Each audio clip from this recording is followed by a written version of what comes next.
Masyado nga ang takot ng bishop matapos makita na seryoso si Nieting na depensahan o ipagtanggol si Xiaoyu. Habang ang saint naman ay biglang kinabahan ng mapansin ang black box na hawak ni Nieting, napapatanong nga siya kung nakita na ba ito ng bishop dati, o kung nakahanap ba ng paraan si Nieting upang magamit ang kanyang kapangyarihan. Habang hawak naman ni Nieting ang black box ay iniisip niyang napansin na nila ito, at agad nga niyang sinira ang selyo ng box, dahilan upang maglabas ito ng kulay pulang liwanag. Matapos mawasak ang box ay makikita ang espada sa kamay ni Nieting na patuloy pa ding nagliliwanag. Dito ay sinabi ni Nieting na madaming tao ang kumausap at pumigil sa kanya na gamitin ito. Isa na nga dito si Zhu Jin na pinipigilan siyang magtungo sa digmaan at manatili na lang sa kanilang bahay, pero hindi nga daw niya kayang magtago lang habang naiisip na kasalukuyang nakikipaglaban ang kanyang mga kasamahan. Iniisip naman ni Shu kung gagamitin na ba ni Nieting ang huli niyang baraha, kaya muli ay sinubukan niya itong pigilan, pero sinabi lang naman ni Nieting na buo na ang kanyang desisyon. Malamang nga daw na hindi na siya muling makakabalik sa Divinity Stage matapos nito, pero hindi niya kayang talikuran ang kanyang mga kasamahan. Isa pa ay madami naman daw mga talent add-on cultivators ang Dragnet and Snares na pwedeng maging Divine Master o umabot sa Divinity Stage. Matapos nga niyang sugatan ang kanyang sarili gamit ang espada, ay unti-unti siyang nabalot ng pulang aura o enerhiya. Hanggang sa ilang sandali pa ay napansin nila na bumababa ang rank ni Nieting, hanggang sa bumalik siya sa pagiging A rank. Dahilan upang mapamura si Ji Chao, kung hindi nga lang daw dahil sa mga banyagang cultivator ay hindi kailangang magsakripisyo ni Nieting. Hindi naman makapaniwala si Shu na kakayanin ni Nieting na isakripisyo ang kanyang rank, dahilan upang maisip o makumpirma niya na ang itim na espada sa kamay ni Nieting ay kayang sirain o wasakin ang root ng isang cultivator. Iniisip nga ni Shu na pininsala ni Nieting ang kanyang root upang mapilitan o mapuwersa na bumaba ang kanyang rank, kaya masyado ang paghanga ng ating bida sa katapangan ni Nieting, na ginagawa ang lahat ng ito at sinusugal ang kanyang buhay at kinabukasan, para sa Dragnet and Snares. Sinabi nga ni Nieting na ngayong araw ay pininsala niya ang kanyang root, upang makahuli ng A-rank na kaluluwa o espiritu para sa kanilang 11th Dragnet o si Xiaoyu. Bukod nga daw dito ay paraan niya din ito upang ipakita sa mga mananakop o trespassers na dapat silang mamatay, kasabay ng pag-atake niya sa bishop na nanlaki ang bunganga at mga mata sa takot. Matapos nga niyang makita ang ginawang pag-atake ni Nieting, ay mabilis siyang lumipad palayo, napapamura na nga lang din ito habang sinasabi na wala na siyang pag-asa pag namatay siya dito, kaya mas mainam kung makakaalis siya at babawi na lang sa susunod. Pero kahit na binabago niya ang direksyon niya ng paulit-ulit ay sinusundan pa din siya ng atake ni Nieting, hindi nga siya makapaniwala na kaya siyang sundan ng atake ni Nieting, at sinabi na i-rank din naman siya pero mukhang hindi niya alam o hindi niya kayang gawan ng paraan na mapatigil ito o maarang ito. Sinabi naman ng Saint na nais niya ding malaman kung bakit hindi mapigilan ng bishop ang pag-atake ni Nieting na ito. Mukhang puro kahul nga lang talaga siya at hindi marunong kumagit, ang bagal mo ding lumipad wika pa nga ng Saint habang pinapanood ang bishop. Hindi man lang daw makuhang paabutin ng bishop ng 100 meters ang distansyo niya sa pag-atake ni Nieting, sabay tanong kung nais na ba niyang mamatay sa lugar na ito, imposible yan wika naman ng bishop na hindi makapaniwalang hindi siya makalayo sa atake ni Nieting, sagad na nga daw ang selinyador niya. Hanggang sa nagulat ito, dahil napaluputan siya ng dilaw na enerhiya, napapatanong nga siya sa kung ano ito at kung kagagawan ba ito ni Nieting, upang lalo pa siyang bumagal sa paglipad. Habang tumatagal nga ay lalong lumiliit ang distansya ng bishop sa pag-atake ni Nieting na patuloy pa ding nakasunod, samantala, hindi naman makapaniwala si Francesco sa kanyang nakikita. Ang bishop nga daw ang pinakamakapangyarihan na tao sa CDF, pero bakit daw kaya tila isang daga siya ngayon na hinahabol ng pusa? Napapatanong nga din siya kung bakit sobrang lakas ni Nieting, parehas lang naman daw sila ng rank ng bishop. Naglakad na nga din paalis si Francesco, habang iniisip na patawarin na lang siya ng bishop, pero ayaw nga daw niyang magaya sa kanya at kailangan niyang protektahan ang kanyang sarili, pero bigla naman siyang tinawag ng Saint at sinabing kailangan nilang magtulungan. Dahilan upang mauntog ito sa tila bowl ang gawa sa hangin, kaya naman napapatanong si Francesco kung ano ang ginagawa ng Saint. Sinabi lang naman ng Saint na hindi niya pwedeng pairalin ang kaduwagan niya ngayon. Sinabi nga din ito na kailangan nilang tulungan ang bishop, dahil kung hindi nga daw ay lalong hindi magiging pabor sa kanila ang sitwasyon, sinabi din niyang matatalo sila sa digmaan na ito pag nawala ang isa nilang A-rank. Kaya naman inisip na lang ni Francesco na ang pagtulong sa bishop ay para na ding pagtulong sa kanyang sarili. Mabilis nga silang lumipad patungo sa bishop, pero agad naman na nagtungo si Chaos at Tandang Bailey sa kanila, upang pigilan sila na matulungan ang bishop.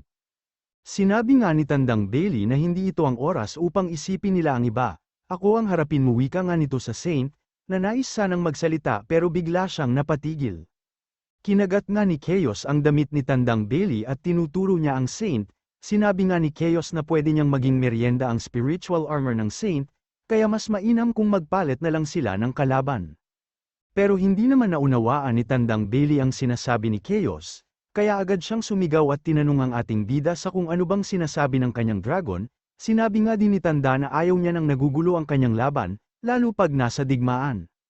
Kaya naman kinausap ni Shu si Chaos at sabihin na wag na niyang gawing komplikado ang sitwasyon.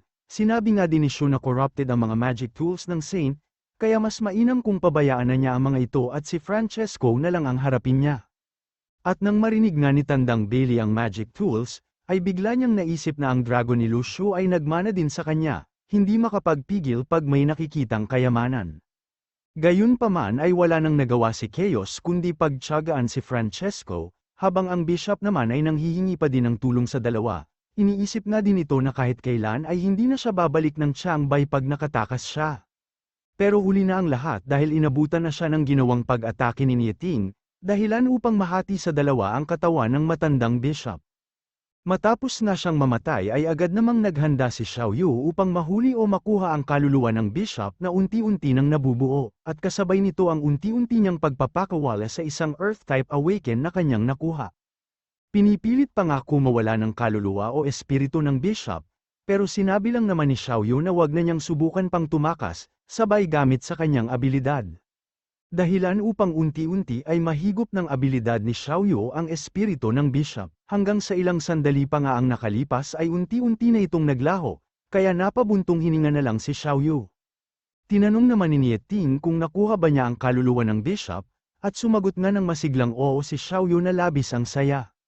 Teka wika naman ng ating bida, tinatanong nga niya ang dalawa kung tapos na ba lahat at ganun lang ba talaga kabilis.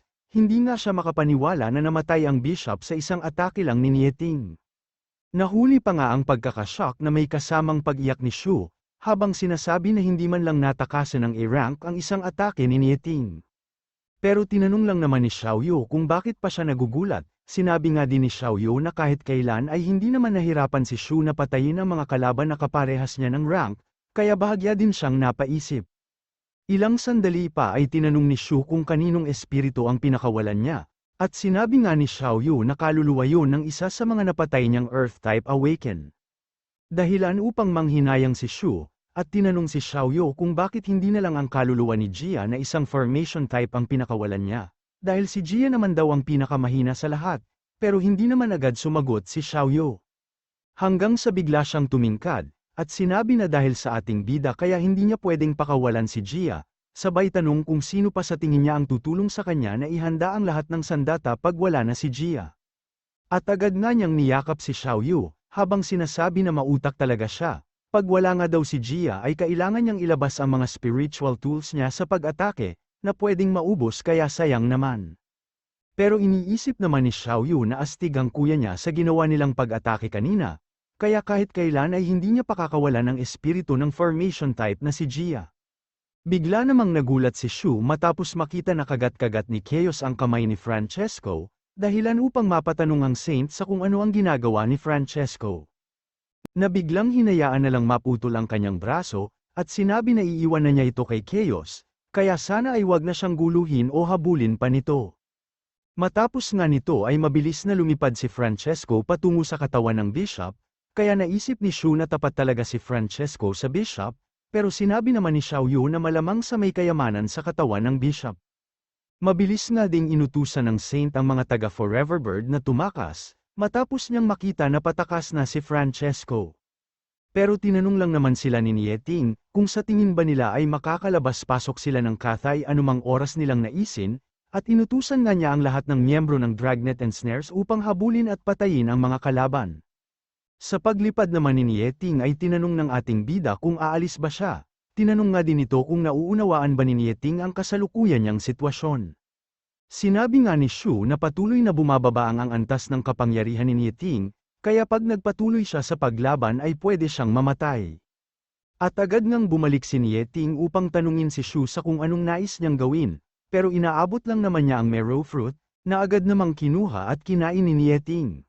Matapos nga niya itong kainin ay unti-unting nawawala ang marka sa kanyang katawan, at muli ay nababalot siya ng superpower o bumabalik ang superpower sa kanyang katawan. Hindi nga din ito makapaniwala na unti-unting naaayos ang nasira niyang root, kaya napapatanong siya sa kanyang sarili kung kaya ang prutas bang ito ay may kapasidad na makarefine ng marrow at mapataas ang kapangyarihan o kakaya ng isang tao. Pero basta na nga lang daw itong binigay sa kanya ng ating bida, kaya naman pinasalamatan niya si Shu, na hindi naman siya pinansin at sinabi lang na nag-uumpisang dumilim ang ulap. Nagulat nga si Shu matapos makakita ng buhawi, na may kasamang kidlat at pagkulog. Sabay tanong kay Nieting kung hahabulin na naman ba siya ng kidlat, habang pinipigil ang kanyang tawa, kaya naman nagbigay ito ng negative points sa ating bida. Samantala, kasalukuyan namang pinapanood ng mga puppeteers ang namumuong kaparusahan ng langit para kay Nieting. Namamangha nga si Yunyi sa kanyang nakikita, dahil matapos nga daw sirain ni Nieting ang sarili niyang root, ay muli na siyang nakabalik sa stage of divinity o great level master para sa mga puppeteers, pero wala na nga daw silang dapat ikagulat pa dito ayon kay Tiger Holder, malamang nga daw na ang ating bida ang dahilan kung bakit naka-recover agad si Nieting.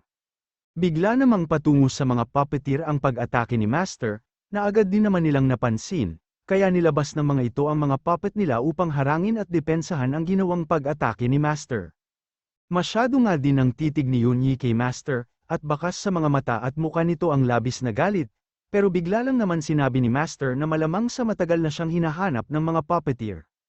Pero habang naghihintay nga daw sila, ay matagal ding naghihintay si Master sa pagkakataong ito, kasabay ng pagdating ni Carol.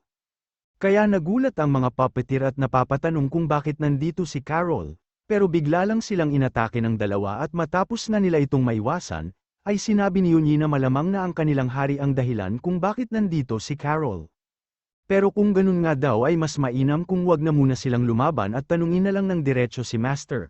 Sinabi nga nila na ang daigdig ay hindi na kasing tatag o tibay ng dati, kaya ang labanan ng madaming A-rank ay maaaring magdulot ng panganib sa daigdig.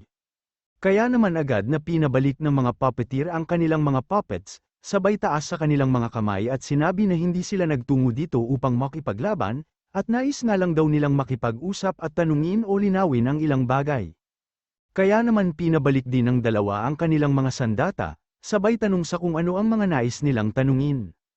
Sa unang tanong pa nga lang ay bigla nang hindi makontrol ni Yunyi ang kanyang kapangyarihan, at dito ay tinanong niya si Master kung naaalala pa ba niya kung sino ang nagturo ng kinaroroonan nila, sa Fonz Gang. At dahil nga sa hindi makontrol ni Yunyi ang kanyang kapangyarihan ay pinaalalahan siya ni Tiger Holder, pero sinabi lang naman ni Yunyi na manahimik na lang siya. Kaya maging si Master ay bahagya ding natahimik, hanggang sa sinabi niya na hindi niya ito pwedeng sabihin sa kanila. Hindi nga daw alam ni Master ang background o pinagmulan nila, isa pa ay halos 2 dekada na silang magkakalaban, sinabi nga din ni Master na mukhang may kinalaman ang mga puppeteer sa nagaganap na labanan sa Changbei Mountain, kaya hindi siya pwedeng magtiwala sa kanila. Paano kung sabihin ko sa iyo ngayon na karamihan sa impormasyon na binigay sa inyo dati ay maliwi ka naman ni Yunyi? Sabay sinabi na hindi sila mga mananakop, dahil wala silang galit na panang hahawakan sa mga sangkatauhan o tao sa daigdig. Pero sinabi nga ni Master na mahirap paniwalaan ang mga salita lamang, at kailangan niya ng patunay. Kaya sinabi ni Yunyi na una sa lahat ay hindi sila nagmula sa Banished Place, dahil ang lugar na pinagmulan nila ay hamak na mas malawak kaysa sa daigdig at mayroong mayaman at mataas na antas ng superpowers. Sinabi nga din ni Yunyi na maging ang mga pinakamababang uri ng mga nilalang sa kanilang pinanggalingan, ay mayroong malakas na physics. Sinabi nga din ni Tiger Holder na mas mukha pang Banished Place and Earth kung ikukumpara ito sa kanilang pinanggalingan, dahil sa Earth na daw ay madaming iba't ibang klase na ng nilalang ang nawala dahil sa kakulangan ng superpower. Dahilan upang mapaisip si Master sa kung ano ang ibig nilang sabihin, iba nga daw ang sinasabi ng mga puppeteer sa kanya ngayon kumpara sa mensahe o kwento ng mga ninuno nila, sabay tanong kung bakit sila nagtungo dito sa Earth. Pero sinabi lang naman ni Tiger Holder na wala na siyang pakialam sa dahilan kung bakit sila nagtungo dito, Sinabi nga din niya na hindi makakabuti sa isang tao ang masyadong madaming nalalaman, dahil pwede itong maging mitya ng kanyang buhay. Dahilan upang muli ay mapaisip si Master, mukhang mabait na tao o nilalang naman daw si Tiger Holder, pero bakit daw kaya pakiramdam niya ay nakakainis ang dating ng mga salita nito sa kanya, sabay na alala ang ating bida.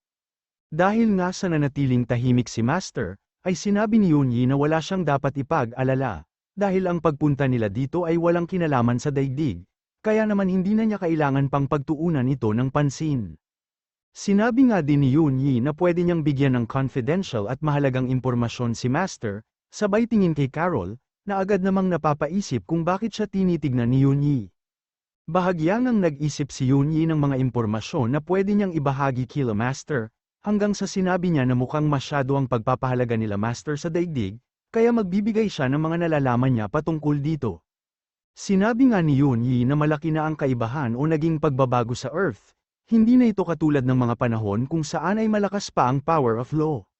Dati nga daw ay madaming iba't ibang klase ng makakapangyarihang nilalang ang nabubuhay sa Earth, may mga tao pa nga daw dati na kayang hatiin ang mga kabundukan at karagatan gamit ang kanilang kapangyarihan, pero nananatiling matatag ang daigdig.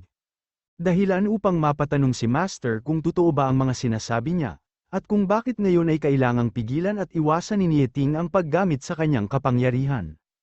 Dito ay sinabi ni Yunyi na ang Earth ay katulad din sa tao o cultivator, kung saan ay mayroon din itong roots at ang dahilan nga daw kung bakit masyado nang mahina ang daigdig ngayon, ay dahil sa wala na ang world tree nito, dahil mayroong isang nilalang na binunot at kinuha ito. At dahil napag-usapan nga ang world tree ay iniisip ni Carol na may kinalaman sa kanya ang sinasabi ni Yunyi, sabay tanong sa kanyang sarili kung ang world tree ba na tinutukoy ni Yunyi ay ang nasa kanyang katawan.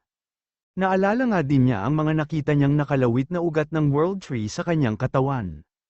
Kaya napapatanong siya sa kanyang sarili kung bakit nasa ating bida ang world tree dati, gayon na din ang sinabi ni Gui Shu na ang world tree sa kanyang katawan ay pag-aari ni Shu, dahilan upang muli siyang mapatanong sa kanyang sarili, kung may kinalaman ba si Lu Shu sa lahat at sa pagkawala ng world tree sa daigdig. Pero dahil sa tinitigan siya ng mga puppeteer, ay na-realize ni Carol na mas mainam kung manahimik na lang muna siya ngayon.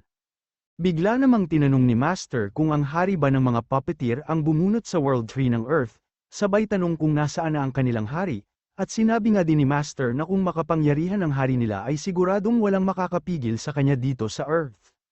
Pero hindi naman daw pwedeng sabihin ni Yunyi kung nasaan ang hari nila, kaya muli ay tinanong ni Master kung paano siya magtitiwala sa kanila, isa pa ay matagal nang nangyari ang mga sinasabi niya. Pero bigla namang sinabi ni Carol na sa tingin niya ay totoo ang sinasabi ng mga puppeteers, pero hindi nga daw niya pwedeng sabihin kung paano niya ito nalaman. Dahilan upang maisip na lang ni Master na malaki ang tiwala ni Lu Shu kay Carol, kaya malamang sa hindi ito magsisinungaling sa kanya, iniisip na din ni Master kung saan natutunan ni Carol ang patungkol sa World Tree, o kung may kinalaman ba ito sa kanyang Odensgangner. Pwede na ba akong magtanong wika naman ni Yunyi, at sinabi nga niya na nung mga panahon na yon, ay mayroon silang kasamahan na nagpaiwan upang makatakas sila, sabay tanong kung sigurado ba silang namatay ito. At sinabi nga ni Master na sigurado silang napatay nila ang kasamahan nila, 6 pa nga daw silang pumatay sa kanya noon, pero tinanong lang naman ni Yunyi kung nasaan na ang kanyang katawan, ngunit tinanong lang din siya ni Master kung hindi ba sila ang kumuha. Nung bumalik nga daw sila sa lugar kung saan nila ito napatay ay wala na ang katawan ng kasamahan nila Yunyi. At ang nakakapagtaka nga daw ay walang naiwang dugo sa lugar at nawawala din ang iba pang mga bagay. Kaya muli ay tinanong ni Yunyi, kung sigurado ba talaga silang namatay siya, o mas mainam nga daw na itanong niya kung sigurado ba silang napatay nila ito sa realidad, at hindi sa panaginip lamang nila. Panaginip, ibig niyo bang sabihin ay nananaginip lang kami ng mga panahon na yun, wika naman ni Master. Mukhang ganun na nga, wika naman ni Tiger Holder, sinabi nga niyang Zimeng ang pangalan ng kanilang kasamahan, at expert umano ito sa paggawa ng panaginip, kaya nga din daw nitong puwersahin na managinip ang mga tao kahit pagising na gising ang mga ito, mukhang tulad ng abilidad ng squirrel ang abilidad ni Zimeng. Mukhang nagiging malinaw na ang lahat sa akin ngayon, wika naman ni Master, kaya agad tinanong ng dalawa kung may naaalala ba siya. Sinabi nga ni Master na 8 oras bago sila magtungo sa Earth ay mayroong kakaibang nangyari. 17 taon nga ang nakakalipas sa headquarters ng Fonts Gang, ay may nagtungo sa kanila na isang lalaki at sinabing mayroon siyang impormasyon patungkol sa mga ancient deceased, Sinabi nga din ito na magsisimula na silang sakupin ang Earth. Kaya naman agad siyang dinala ng receptionist kila Master, at dito ay tinanong ni Master ang iba pang detalye patungkol sa kanyang sinasabi. Tinanong nga din ng mga kasamahan ni Master kung saan niya nalaman ang lahat ng ito, at kung nakita ba niya mismo ang mga pangyayari. Pero sinabi lang naman niya na hindi pa niya nakikita ang mga ancient deceased, gayunpaman ay alam niyang magpapakita ang mga ito sa Chiangbai Mountain sa loob ng 8 oras, at sigurado nga daw siya na susugudan agad ng ancient deceased ang mga syudad sa Cathay. Pero muli ay tinanong ng Master kung paano siya nakakasiguro sa intensyon ng mga ancient deceased, dahil hindi pa nga daw niya nakikita ang mga ito. Sinabi nga din ni Master na kailangan pa nilang malaman ang ibang detalye upang paniwalaan siya. Pero bigla namang nagbubad itong si Ziming, masyado nga daw silang nakakainis dahil masyado silang madaming tanong, dahilan upang tanungin ni Master kung ano ang sinasabi o binububad niya. Sinabi nga ni Ziming na ang ibig niyang sabihin ay wala siyang patunay sa mga sinasabi niya. Pero isa nga lang daw ang masisiguro niya at ito ay totoo ang lahat ng kanyang sinasabi, habang ginagamit ang kanyang abilidad. Nanlaki na nga lang ang mga mata nila Master matapos gamitin ni Ziming ang abilidad niya sa kanila, hanggang sa bahagya itong hindi nakakibo kasabay ng pagbabago ng kulay ng kanilang mga mata. Matapos nito ay sinabi na lang ni Master na naniniwala na sila sa mga sinasabi ni Ziming, na sinabing mainam kung ganon, sabay inanyayahan sila Master na agad magtungo sa Chiangbai Mountain.